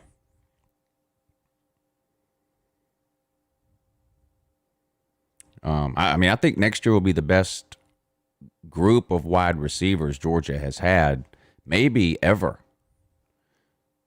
And that's not to say that they're all going to be amazing, but Georgia just doesn't have a history of great wide receivers. I mean, we're lucky.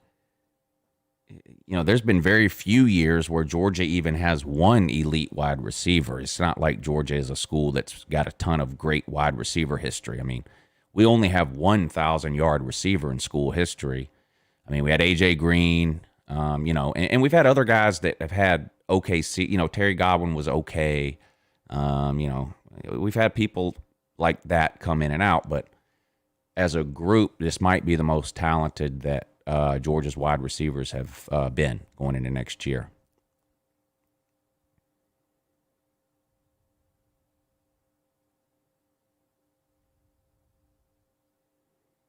Yeah, D-Rob's been a huge disappointment. Huge disappointment.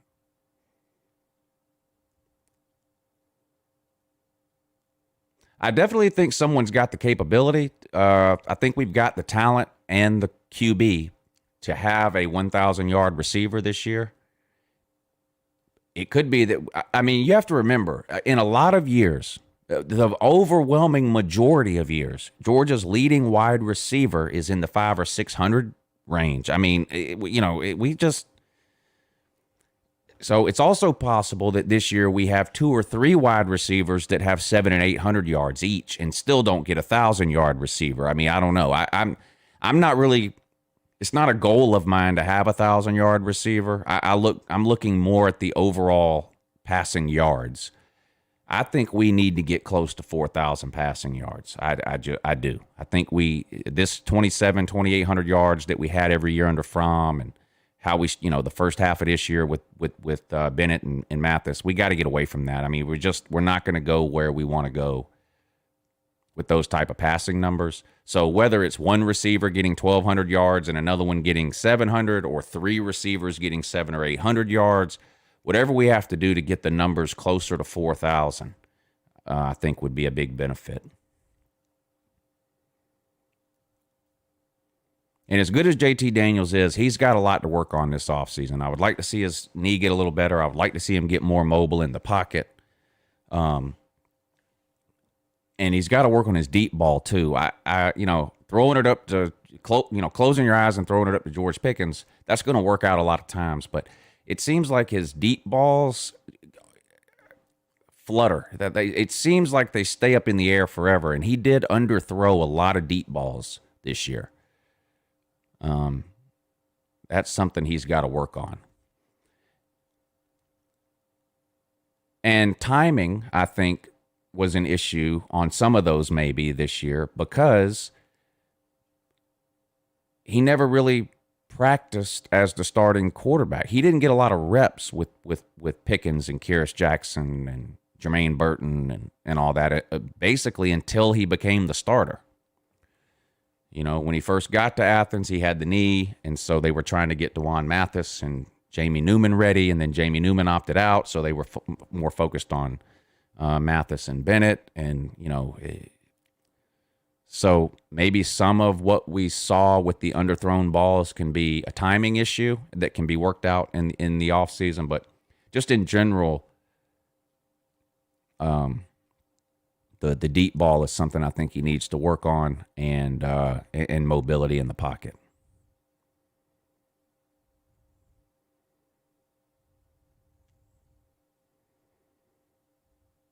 JT Daniels better than Sam Howell.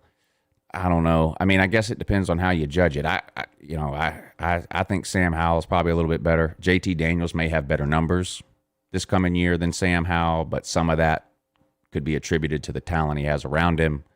Sam Howell's obviously a much better runner than JT Daniels. Lewis Seen is going to be the star of secondary this year. I don't think there's any question about that. We pretty much lost everyone else. That's the thing about losing Tyreek Stevenson, and I said this last week when we lost him. He's not it's not that he was elite at Georgia and put up great numbers and, oh my God, look at this guy. It's not necessarily that. It's just we lost so much from the secondary. It would have been nice to get Stevenson back because he at least has some playing experience. We don't have a whole lot of playing experience in the secondary heading into next year. Now, we did have some injuries and some things that happened this year that caused Georgia to play some young players that normally wouldn't have played. That will benefit us now next year because we're losing so many of the starters. But the secondary is a concern to me next year, especially given the fact we play Clemson week 1 and we know they're going to sling the ball. I mean, you look at the UncleLou, their quarterback, his first start was on the road at Notre Dame. He threw for 400 yards. And I know we like to laugh at Notre Dame. And were they a championship caliber team this year? No, but they were a pretty good team. And look at, try to find someone else who threw for 400 yards on Notre Dame, So maybe Alabama, but I mean, they had a pretty good defense, Notre Dame did, and UncleLou carved them up. That's if there's one area of concern I have about Georgia heading into next season, it's the secondary.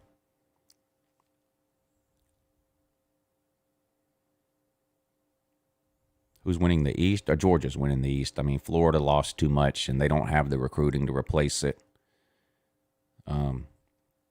Tennessee is lost in the wilderness. South Carolina, new coaching staff and no talent. I think it's possible Missouri finishes second in the East next year. Florida, I think, will probably be picked to finish second and probably will finish second. But I wouldn't be surprised if maybe Missouri sneaks up there. But, Vandy and Kentucky are not a real threat. I think Georgia's the clear-cut favorite to win the East. Creeping Death says, was Scottie Pippen underpaid? Have you seen the documentary? What was the name of that documentary? The Last Dance? Yes, Scottie Pippen was underpaid.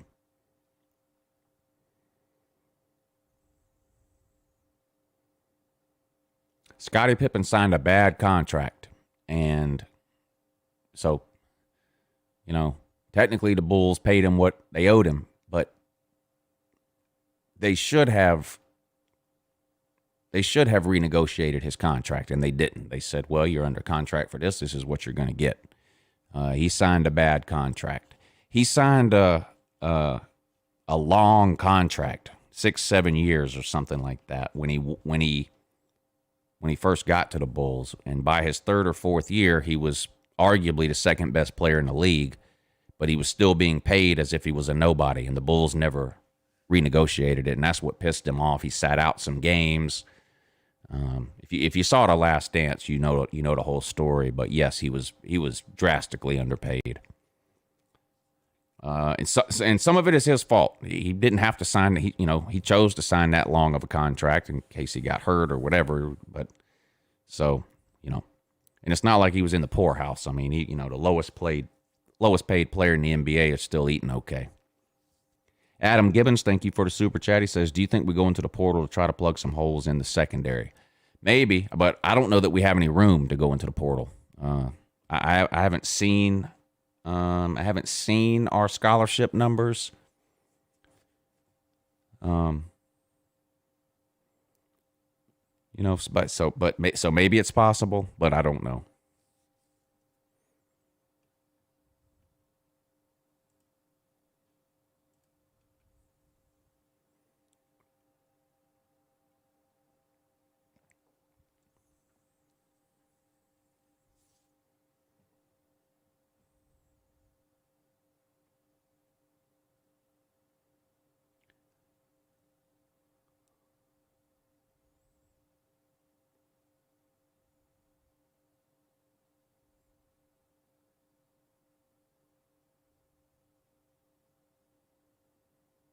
Sitting at 79. Well, yeah, but we're a month away from, or 2 weeks away from signing day. So how many are we signing on signing day?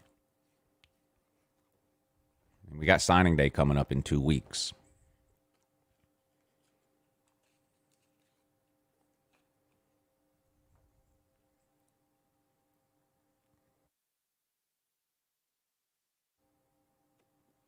So as far as the portal goes, I mean, I guess they could choose not to sign anybody else and look to the portal. I don't know what they're going to do. We have room to portal shop. That's why we didn't sign a full class. UGA is going to fill holes in the secondary, but they're looking for day one starters. So I guess what you're saying is that we're not signing anybody on signing day then.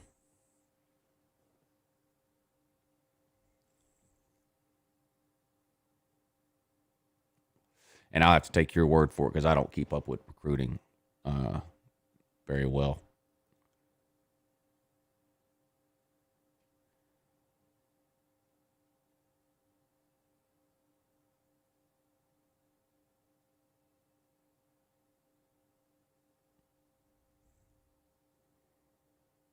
We'll bring George back in when the season starts.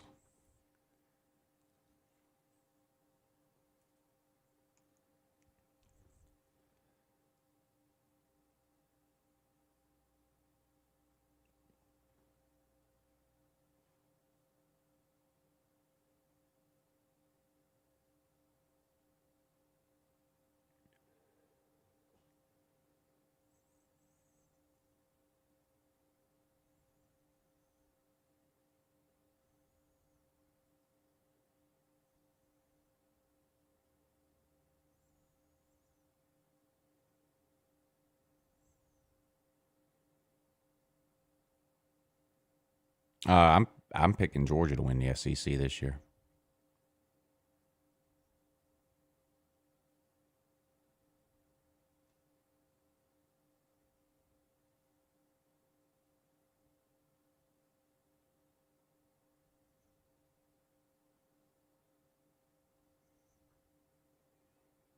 Worst of the worst playoffs? Probably not this week. Well, in fact, we might wait till after signing day to do that.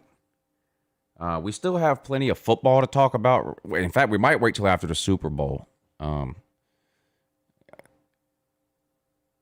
gonna try to talk about football as long as there's football to talk about. And once there's not, then we'll move on to to stuff like that.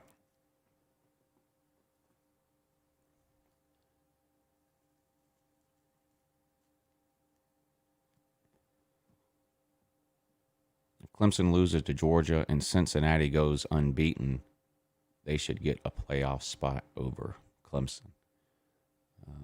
Well, it's not going to happen. I think, and it's hard to say that right now. I mean, do you even know who Cincinnati's playing? I mean, they would have to have some wins over.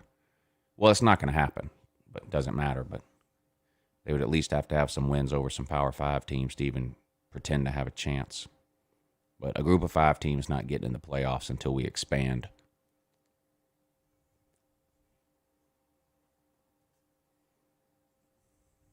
I think UNC beats Clemson. Well, I definitely think Clemson. I definitely think North Carolina right now is closer to Clemson than anyone else in the ACC has been in a while.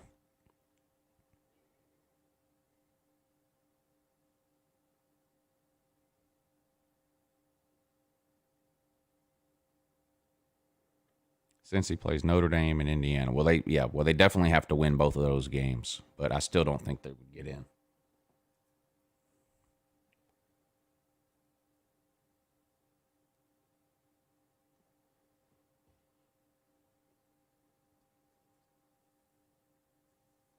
(11-0). Well, they would be 13-0, not 11-0.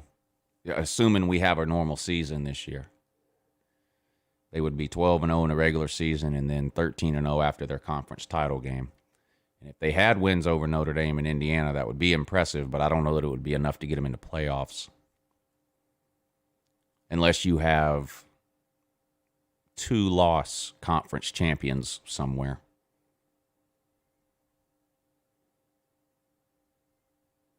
Yeah, I don't know, Jamie.